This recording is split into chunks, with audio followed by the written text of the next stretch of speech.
Hello everyone, आप सभी का स्वागत है हमारे इन्फिनिटी एकेडमी में। मैं आज आप लोगों के लिए सिलोलिज्म का पार्ट 3 यानी आप लोगों के लिए आज मैं क्लास 3 लेकर आया हूं। इससे पहले मैंने सिलोलिज्म का पहला क्लास और दूसरा क्लास जो है वो मैंने करा दिया है। तो अगर आप मेरे इस डायरेक्ट 3rd क्लास में अगर आए हैं तो मैं आप लोगों से रिक्वेस्ट करूंगा कि आप मेरे पहले और दूसरे क्लास को देखें, उसके बाद ही आप 3rd क्लास में इंटर करें। तभी आपको जो सिलोलिज्म का जो डाउट्स है या कुछ उसमें कन्फ्यूज़न होता है वो क्लियर हो पाएगा। ठीक है, तो मैं आज आप लोगों के लिए सिलोलिज्म यानी न्याय निगमन या न्याय संगतता जिसको कहते हैं उसका 3rd क्लास में बहुत ही आज बढ़िया तरीका से हम लोग इसको करने वाले हैं। उससे पहले मैं आप लोगों को क्लास 1 और क्लास 2 का थोड़ा सा रिवीजन कराना चाहूँगा, ताकि आप जो है क्लास 3 को देखने से पहले आपका थोड़ा रिवीजन हो जाए, जिससे क्लास 3 को करने में आपको आसानी हो। ठीक है, तो क्लास 1 की अगर मैं बात करूँ तो क्लास 1 में हम लोगों ने बहुत सारी चीज़ें जो है वो हम लोगों ने समझी थी। वो मैं आप लोगों को पीडीएफ फॉर्म में आपको दिखाना चाहूँगा कि हम लोगों ने क्या क्या समझा था। तो सबसे पहले सिलोलिज्म में हम लोगों ने समझा था पार्ट 1 में हम लोगों ने क्या क्या समझा था। पार्ट 1 में तो हम लोगों ने समझा था कि सिलोलिज्म जो है वो किसे कहा जाता है, उसका डेफिनेशन क्या है, ये हम लोगों ने समझा था। ठीक है, इसके बाद हम लोगों ने जाना था कि सिलोलिज्म को कितने तरीकों से हम लोग करेंगे तो हमारे लिए चीज़ें जो है वो आसान हो जाएंगी। तो हमने जाना था कि हमें basic concept, Venn diagram, read and right, reverse read और क्वेश्चंस की तरफ बढ़ेंगे तो हमें सिलोलिज्म का क्वेश्चन जो है वो बहुत ही आसान लगने लगेंगे। ठीक है, उसके बाद हम लोगों ने एक एक करके समझा था चीज़ों को। सबसे पहले हम लोगों ने समझा था कि बेसिक कॉन्सेप्ट क्या होता है, जिसमें हम लोगों ने समझा कि पॉजिटिव नेगेटिव में कौन कौन सी चीज़ें होती है। उसके बाद हम लोगों ने एक नोट बोल के एक चीज़ याद किया था कि नाम के पीछे हमें साइलों में कभी नहीं जाना है, क्योंकि वह नाम जो है वो काल्पनिक होता है। ठीक है, फिर उसके बाद हम लोगों ने समझा था वेन डायग्राम के बारे में कि हमारा जो पॉजिटिव और नेगेटिव में जो 2 वेन डायग्राम बनते हैं और पॉजिटिव में 2 और नेगेटिव में जो 2 वेन डायग्राम बनते हैं वो किस प्रकार बनाना है, वो हम लोगों ने सीखा था वेन डायग्राम में। उसके बाद हम लोगों ने चेक भी किया था, प्रैक्टिस किया था कि किस प्रकार वेन डायग्राम को याद रखना है। इसी प्रकार हम लोगों ने पहले क्लास में रीड एंड राइट का भी प्रोसेस जो है वो किया था कि अगर लिखा हुआ रहे तो उसको हम लोग वेन डायग्राम में कैसे राइट करेंगे, और अगर राइट किया हुआ हो तो उसको हम लोग कैसे रीड करेंगे। ये हम लोगों ने रीड एंड राइट में सीखा था। उसी प्रकार सभी का सीखा था, उसी प्रकार कुछ का भी हम लोगों ने जाना था। फिर हम लोगों ने समझा था कोई नहीं के बारे में, और लास्ट हम लोगों ने समझा था कुछ नहीं के बारे में। ठीक है, ये सभी चीज़ें जो है वो हमने क्लास 1 में देखी थी। उसके बाद मैंने आप लोगों को कुछ एग्जाम्पल्स दिए थे और कहा था कमेंट बॉक्स में आपको जवाब बताने के लिए। फिर हम लोगों ने रिवर्स रीड जो है वो अगले क्लास में सीखा, यानी क्लास 2 में हम लोगों ने सीखा। क्लास 2 के बारे में भी मैं थोड़ा सा आप लोगों को रिव्यू करा दूँ कि क्लास 2 में यानी हम लोगों ने रिसेंट क्लास में क्या क्या किया था, सिलोलिज्म से संबंधित कौन सी चीज़ें की थी।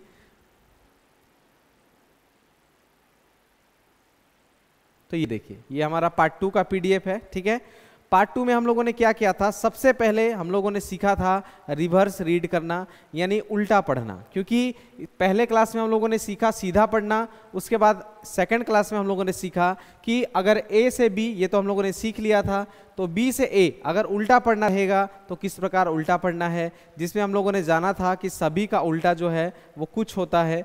उसी प्रकार कुछ का उल्टा जो है वो कुछ होता है,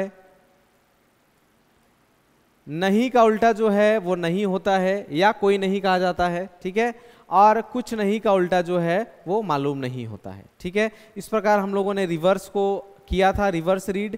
उसी प्रकार मैंने यहाँ लिख भी दिया है, ये देखिए, सभी का उल्टा होता है कुछ, कुछ का उल्टा होता है कुछ, नहीं का उल्टा नहीं होता है और कुछ नहीं का उल्टा मालूम नहीं होता है। ठीक है, ये सारी चीज़ों को हम लोगों ने समझा था। उसके बाद हम लोगों ने सिलोलिज्म के कुछ कुछ सवालों को हल भी किया था, 2-3 सवालों को हम लोगों ने हल किया था। और मैंने आपको लास्ट में अंतिम में एक सवाल कमेंट बॉक्स में आपको बताने को कहा था, ये वाला, जिसका बहुत लोगों ने बिल्कुल करेक्ट जवाब दिया। और जिससे ये सवाल नहीं बना या जिससे ये रॉन्ग बना वो ज़रूर देखें इसको किस प्रकार हल करना है।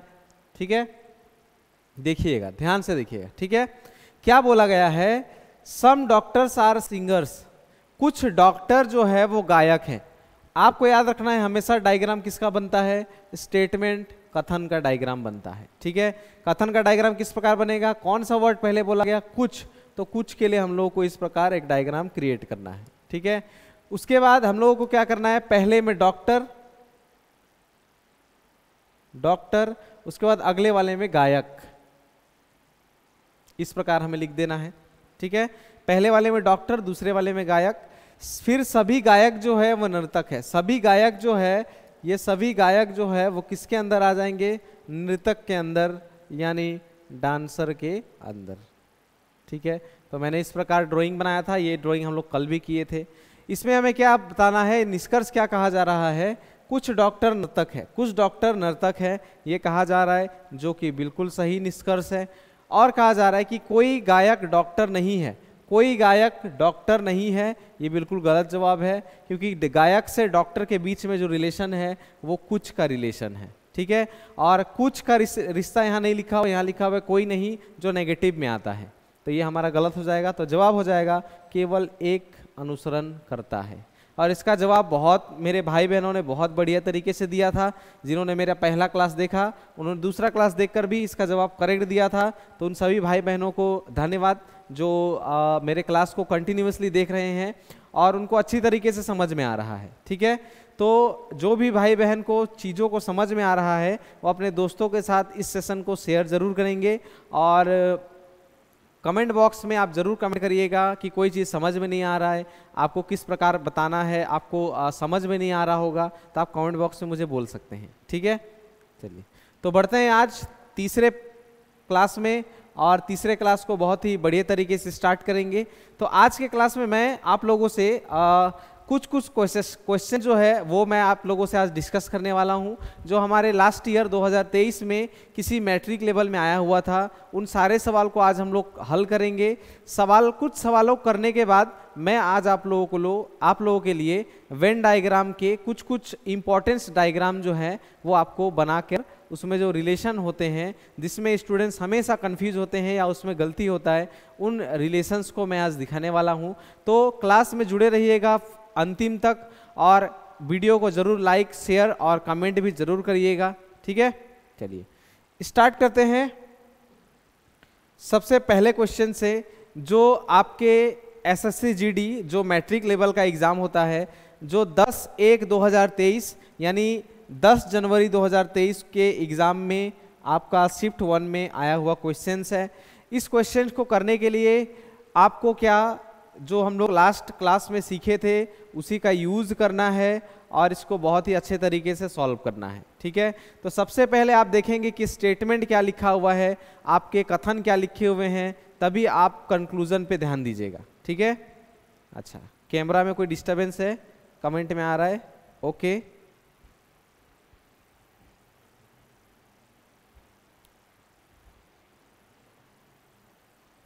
ओके अभी आपको दिख रहा होगा, क्लियर हो गया? ठीक है, आप देखिएगा इधर सबसे पहले हमें स्टेटमेंट देखना है क्या लिखा हुआ है। तो ऑल बॉटल्स आर बैग, सभी बोतलें बैग है।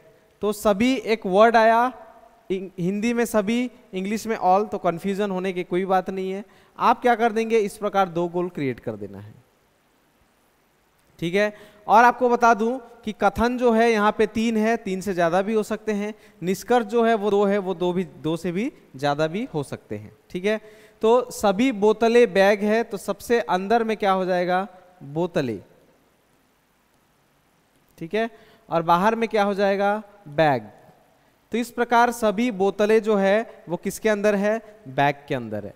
फिर कुछ बैग जो है वो पेंसिलें हैं, कुछ बैग जो है वो क्या है, पेंसिलें हैं। तो इस प्रकार हमें बनाना पड़ेगा। ठीक है, उसके बाद कुछ पेंसिलें शार्पनर हैं, कुछ पेंसिलें जो है वो क्या है, शार्पनर। तो पेंसिल के साथ कुछ का रिश्ता है, किसका, शार्पनर का। तो इस प्रकार हम लोग का वेन डायग्राम बन जाएगा। वेन डायग्राम बनने के बाद हम लोग अपने आप में सबसे पहले 100% श्योर हो जाएंगे कि यहाँ पे सभी के बीच में क्या क्या रिश्ता है, तभी निष्कर्ष में जो पूछेगा वो हम लोग आसानी से कर सकते हैं। ठीक है, तो सबसे पहले मैं चाहूँगा आप बोतलों और बैग के बीच में आप रिश्ता बताओ। तो क्या रिश्ता होगा बोतलें और बैग के बीच में? तो कोई भी बच्चा जो पहला और दूसरा क्लास किया है या साइलो के बारे में नॉलेज रखता है वो बिल्कुल बता पाएगा कि सभी बोतलें जो है वो बैग है।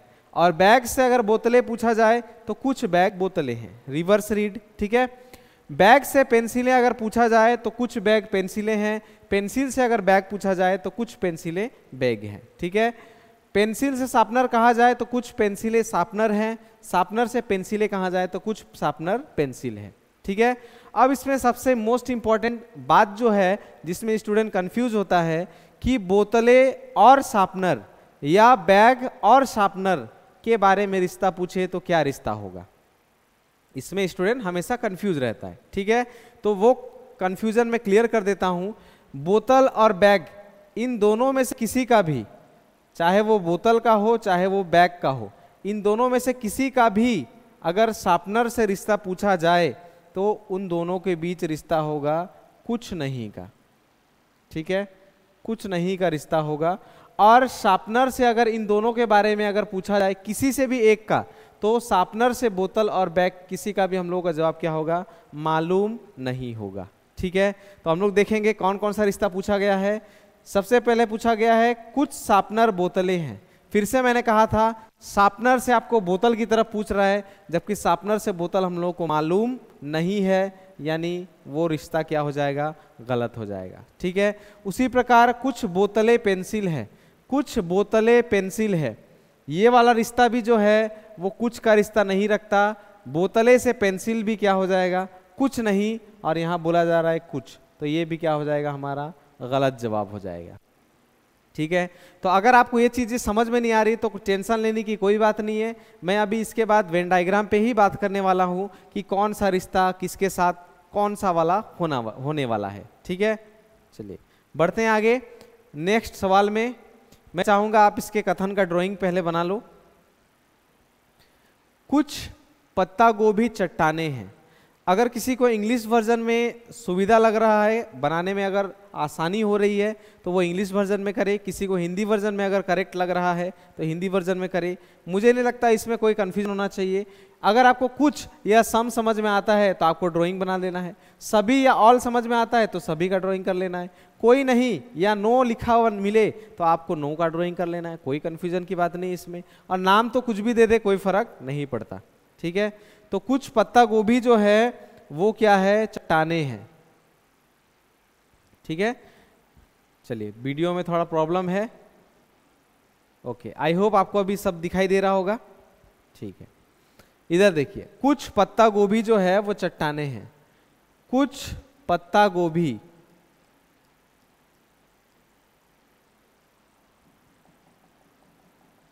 ठीक है। तो कुछ के लिए इस प्रकार ड्राइंग बनता है। और यहां पे क्या लिख देंगे? यहां पे लिख देंगे हम लोग पत्ता गोभी,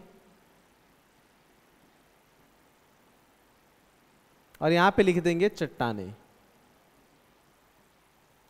ठीक है। इसके बाद सभी चट्टाने जो है वो पहिए के अंदर है। ये सभी चट्टाने किसके अंदर है? पहिए के अंदर है, पहिए के अंदर, ठीक है। फिर कोई पहिया कैंची नहीं है। कोई भी पहिया जो है वो कैंची नहीं है, कैंची नहीं है, ठीक है। इस प्रकार हम लोगों ने वेन डायग्राम भी क्रिएट कर लिया। सबसे पहले हम लोग 100% श्योर होंगे कि पत्ता गोभी और चट्टाने में क्या रिश्ता है? तो कुछ का। चट्टान से पत्ता गोभी में क्या रिश्ता है? तो कुछ का। चट्टान से पहिए में क्या रिश्ता है? तो सभी का। पहिए से चट्टान में क्या रिश्ता है? तो कुछ का। पहिए से कैंची में नहीं का। कैंची से पहिए में नहीं का। चट्टान से कैंची में नहीं का। कैंची से चट्टान में नहीं का। अगर पत्ता गोभी से कैंची के बीच रिश्ता पूछ दिया तो वो रिश्ता होगा कुछ नहीं का। और कैंची से अगर पत्ता गोभी पूछ दिया तो इसका जवाब हमें मालूम नहीं, यानी इसके बारे में जो भी लिखा होगा वो गलत होगा, ठीक है। तो देखेंगे क्या क्या पूछा हुआ है। सबसे पहले कहा गया है पत्ता गोभी पहिए हैं। सभी पत्ता गोभी क्या पहिए के अंदर है? बिल्कुल गलत। तो इसका सही जवाब क्या होगा? कुछ पत्ता गोभी पहिए हैं, ठीक है। अगले वाले की अगर बात करूं तो कुछ चट्टाने पहिए हैं। कुछ चट्टाने पहिए हैं, बिल्कुल गलत जवाब, क्योंकि सही जवाब है सभी चट्टाने पहिए हैं, ठीक है।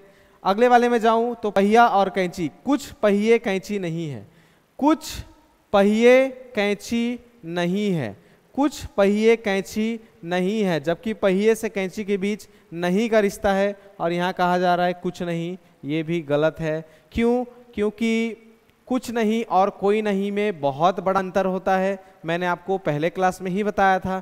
तो यहाँ पे इन दोनों के बीच केवल नहीं का रिश्ता है और पहिए से कैंची के बीच यहाँ बोला जा रहा है कुछ नहीं, तो वो क्या हो जाएगा? गलत। तो इसमें तीनों निष्कर्ष जो है वो हमारे गलत होंगे। ठीक है, बढ़ते हैं आगे। इन सवालों को आप हल करो फटाफट और कमेंट बॉक्स में मुझे जवाब बताओ कि निष्कर्ष जो है वो कौन सा करेक्ट है या तीनों करेक्ट है। चलिए,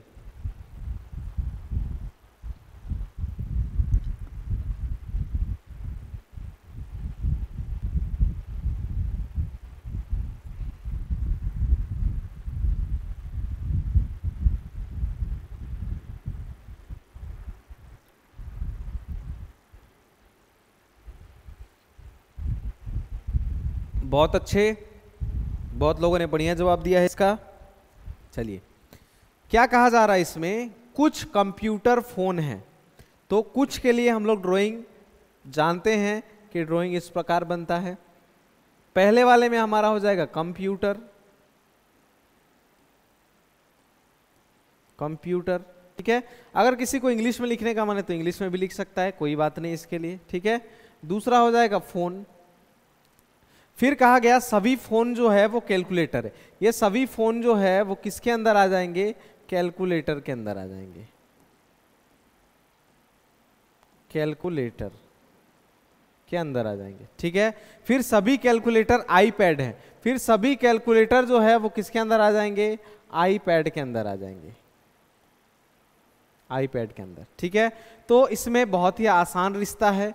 इन तीनों में से किसी का एक का भी अगर कंप्यूटर के साथ पूछेगा तो रिश्ता कुछ का है, और कंप्यूटर का इन तीनों में से किसी एक के साथ पूछेगा कुछ का रिश्ता है। और फोन के साथ कैलकुलेटर का सभी, फोन के साथ आईपैड का सभी, कैलकुलेटर के साथ आईपैड का सभी। फिर रिवर्स अगर पढ़ेंगे तो आईपैड के साथ कैलकुलेटर कुछ, आईपैड के साथ फोन कुछ, और कैलकुलेटर के साथ फोन कुछ। ये हमारा 100% रिश्ता है जो हमें अपने आप में श्योर करके रखना है, ताकि निष्कर्ष में कुछ भी बोले हम लोग पकड़ पाए। ठीक है, तो कहा जा रहा है कुछ आईपैड कंप्यूटर हैं, कुछ आईपैड कंप्यूटर हैं।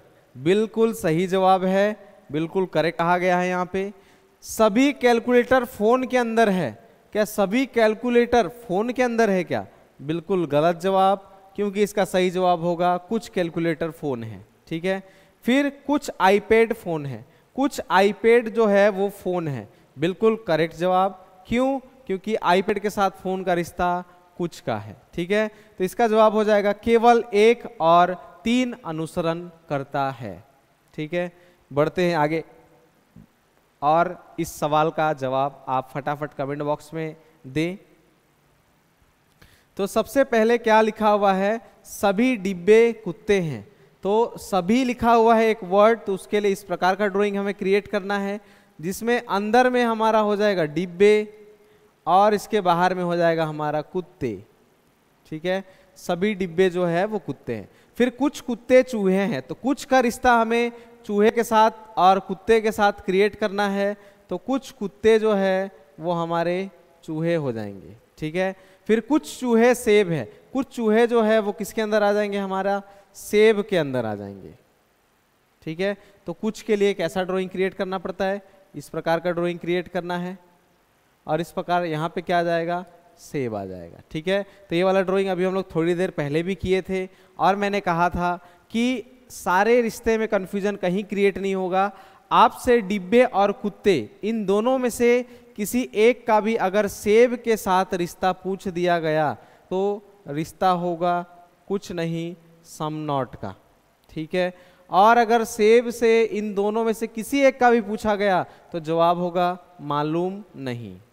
ठीक है, चलिए, तो क्या क्या कहा गया है देखते हैं। कोई डिब्बा कुत्ता नहीं है, कोई डिब्बा कुत्ता नहीं है। बिल्कुल गलत जवाब। क्यों? क्योंकि इसका सही जवाब होगा सभी डिब्बे कुत्ते हैं। ठीक है, उसके बाद कहा गया कुछ कुत्ते कुछ चूहे कुत्ते नहीं हैं, कुछ चूहे कुत्ते नहीं है, कुछ चूहे जो है वो कुत्ते नहीं है, ये भी गलत जवाब है, क्योंकि कुछ चूहे कुत्ते हैं, ये इसका करेक्ट जवाब है। ठीक है, मैं फिर से आपको कहता हूँ, आप इसमें सीरियस नहीं लीजिएगा, सारी चीज़ें काल्पनिक हैं। जैसे कि कुत्ते और चूहे में रिश्ता क्या का है, तो कुछ कुत्ते चूहे हैं, कुछ चूहे कुत्ते हैं। तो बहुत लोग इसमें कंफ्यूज हो जाते हैं। मैंने पहले क्लास में भी कहा था कि कुछ चूहे अगर कुत्ते हैं तो कुछ नहीं भी तो हैं। ऐसे सोचने वाले लोग जो है वो सिलोजिज्म कभी भी नहीं कर पाएंगे। ठीक है, क्योंकि कुछ जो है वो पॉजिटिव में आता है और कुछ नहीं जो है वो नेगेटिव में आता है। दोनों ही चीज़ें, बहुत ही ज़्यादा अंतर है दोनों में।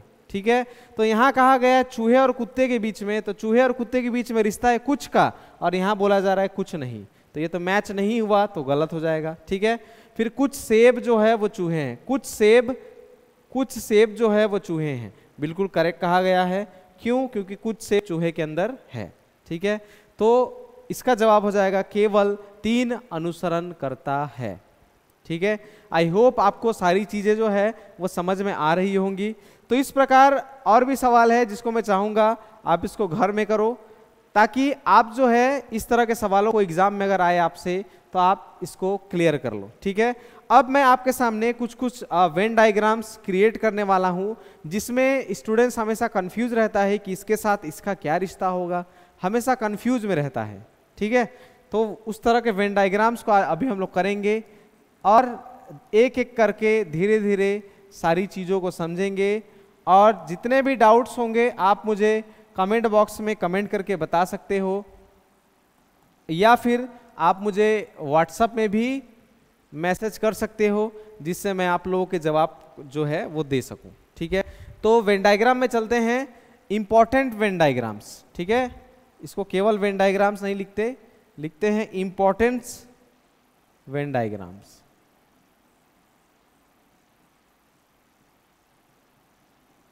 Importance Venn diagrams. ठीक है, चलिए एक वर्ड जोड़ दीजिएगा, इंपॉर्टेंट। ठीक है,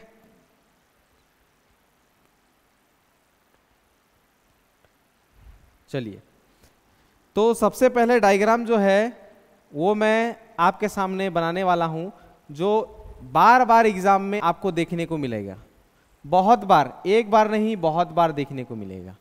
ठीक है, ये वाला डायग्राम बहुत ही ज़्यादा इम्पोर्टेंट है और इसमें स्टूडेंट जो है हमेशा गलती करता है। ठीक है, अगर इसमें मैं कहूँ कि ए से बी के बीच में क्या रिलेशन है, तो कोई भी बिल्कुल करेक्ट बता सकता है कि ए से बी के बीच में कौन सा रिश्ता है। ठीक है, उसी तरह अगर मैं रिवर्स रीड करने को कहूँ कि बी से ए के बीच में क्या रिश्ता है, तो कोई भी बता सकता है। ठीक है, फिर अगर मैं कहूँ कि बी से सी के बीच क्या रिश्ता है, या सी से बी के बीच में क्या रिश्ता है, कोई भी इंसान बहुत ही आसान तरीके से बता सकता है कि ए से बी सभी का रिश्ता है, यानी ऑल का रिश्ता है। बी से ए यानी रिवर्स रीड, तो इसके बीच सम का रिश्ता है, यानी कुछ का। बी से सी, इसके बीच कौन सा रिश्ता है, तो इसके बीच भी सम का। और सी से बी अगर पूछा जाए तो भी इसके बीच क्या का रिश्ता है, सम का। ठीक है, मोस्ट इंपॉर्टेंट थिंग कौन सा है यहाँ पे, तो ए से सी जो रिश्ता है वो बहुत ही इंपॉर्टेंट है, और सी से ए जो रिश्ता है ये बहुत ज़्यादा इंपॉर्टेंट है। ठीक है, तो ए से सी की तरफ अगर देखेंगे तो रिश्ता हो जाएगा हमारा कुछ नहीं का। ठीक है, और सी से ए की तरफ मालूम नहीं है, हम लोगों को मालूम नहीं। ठीक है, अब बहुत लोग पूछ रहे होंगे कि किस प्रकार ए और सी के बीच में कुछ नहीं का रिश्ता है, तो मैं आप लोगों को दिखाना चाहूँगा। अगर आप थोड़ी देर के लिए ये बी वाले को छोड़ दो, बी वाले को इग्नोर कर दो, इस प्रकार अगर बी को इग्नोर कर देंगे तो ए और सी आपको दूर दूर दिखेंगे, और दूर दूर मैंने आप लोगों को बताया था दूर दूर जो है वो कुछ नहीं का रिलेशन होता है। ठीक है, तो ए से सी की तरफ कुछ नहीं, और इसका रिवर्स जो है वो मालूम नहीं होता है, तो सी से ए क्या हो जाएगा, मालूम नहीं, जिसको मैंने क्रॉस किया है। ठीक है, आई होप आपको समझ में आ गया होगा कि किस प्रकार हमें करना है। ठीक है, तो ये वाले में कंफ्यूज नहीं होना है, ये बहुत ही इंपॉर्टेंट, और हर एग्जाम में ज़्यादातर इसी टाइप के डायग्राम्स जो है वो हमें क्रिएट करने पड़ते हैं। ठीक है, बढ़ते हैं आगे। आगे अगला वेन डायग्राम जो है वो कुछ इस प्रकार है।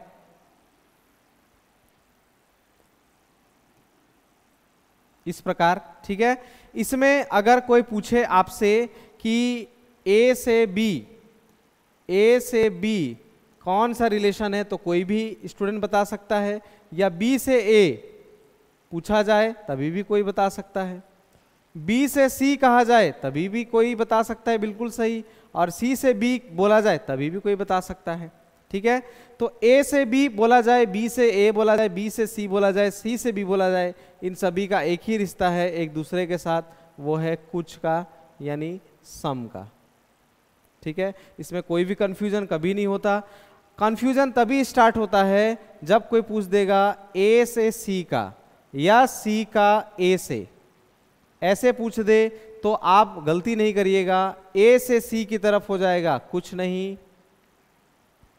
और सी से ए की तरफ हो जाएगा हमें मालूम नहीं, ठीक है। अब इसमें मैं फिर से एक्सप्लेन करना चाहूंगा, अगर आप इसमें बी वाले को अगर हाइड कर दो, बी वाले को इग्नोर कर दो, तो आपको ए और सी जो है वो दूर दूर दिखेंगे, और दूर दूर दिखने वाला एक ही रिलेशन होता है, वो होता है कुछ नहीं का। और रिवर्स रीड में हम लोगों ने जाना था कि कुछ नहीं का उल्टा क्या होता है, मालूम नहीं, उसी को मैंने वहां पे लिखा हुआ है, ठीक है।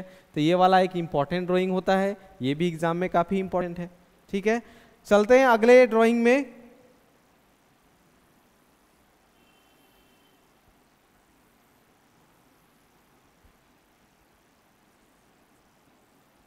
ये वाला ड्राइंग, ठीक है, ये ड्राइंग भी काफी इंपॉर्टेंट ड्राइंग है।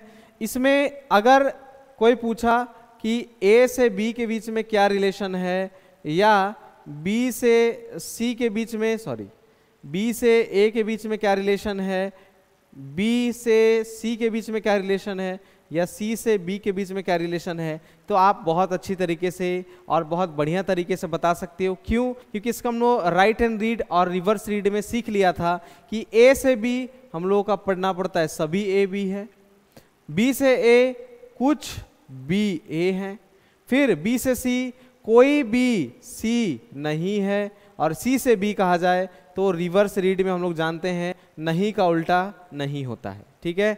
इसमें स्टूडेंट हमेशा कंफ्यूज होता है ओनली वन रिश्ते में, वो है ए से सी, ठीक है। तो मैं आप लोगों को बता दूं कि ए से सी या सी से ए, ये दोनों में से किसी एक का पूछा जाए तभी भी इन दोनों के बीच में नहीं का ही रिश्ता होगा, ठीक है, नहीं का ही रिश्ता होगा। आप इसमें कंफ्यूज नहीं रहिएगा। अब इसमें बहुत लोग बोलते हैं कि भैया इसमें भी बी को आप मिटा दीजिए तभी भी ए और सी बहुत दूर दूर हैं, इसमें नहीं मिटा सकते मेरे भाई। क्यों? क्योंकि ये ए जो है वो बी के अंदर आता है, ये सभी ए बी है, इसमें आप रिश्ता ही पढ़ रहे हो, खुद आप पढ़ रहे हो कि सभी ए बी है और बी सी को नहीं जानता है, तो सी भी बी को नहीं जानता, तो बी फैमिली के अंदर ए आता है, इसीलिए भी ए और सी के बीच में क्या रिश्ता हो जाएगा, नो का रिश्ता होगा, और सी से ए के बीच में भी क्या रिश्ता होगा, तो नो का ही रिश्ता होगा, ठीक है। इस प्रकार मैंने आज आप लोगों को कुछ सवाल और 3 डायग्राम्स बताए, एक इंपॉर्टेंट डायग्राम्स ये वाला, देन ये वाला, और आगे ये वाला। अभी मैं केवल 3 डायग्राम्स ही बता रहा हूं, अगले क्लास में मैं आप लोगों के लिए बहुत सारे डायग्राम्स लेकर आऊंगा। तो उसके लिए आपको क्या करना है, पहले इन सारी चीज़ों को आपको कर लेना है, और जितने भी सवाल आप इंटरनेट के माध्यम से या किसी बुक से करना चाहते हैं, आप पहले वहाँ से जितना हो सके उतना प्रैक्टिस करिए। प्रैक्टिस के बाद अगर आप मेरा सिलोलिज्म का 4था क्लास देखेंगे तो आपको उसमें पूरी तरह क्लियर हो जाएगा कि सिलोलिज्म के चैप्टर जो है उसको किस प्रकार बनाना होता है। उसके डायग्राम्स में आप कभी कंफ्यूज नहीं होंगे, ये मैं लिख कर दे सकता हूँ, ये मेरी 100% गारंटी है। लेकिन उसके लिए आपको भी घर में क्या करना है, आपको बहुत सारे सवाल सिलोलिज्म के सॉल्व करने हैं, डायग्राम्स क्रिएट करने हैं, तभी आप कन्फ्यूजन में आएंगे, तभी आप मुझसे पूछेंगे तो मैं आप लोगों को ये डायग्राम्स जो है, इस प्रकार के डायग्राम्स जो इंपॉर्टेंट डायग्राम्स हैं उनके बारे में डिस्कशन करूँगा। तो आज के लिए मैं इस क्लास को यहीं पर ख़त्म करता हूँ। अगले सेशन में मैं सिलोलिज्म के 4th पार्ट में आप लोगों का सिलोलिज्म का सारे निचोड़ जो है वो सारे लेकर आऊँगा, लेकिन उसके लिए आपको प्रैक्टिस करके आना पड़ेगा, तभी आप क्लास 4 में सारी चीज़ों को बहुत अच्छी तरीके से समझ पाएंगे और साइलों में आप कभी कंफ्यूज नहीं होंगे। ठीक है, तो आज यहीं तक रखते हैं, मिलते हैं अगले सेशन में। सभी को जय हिंद।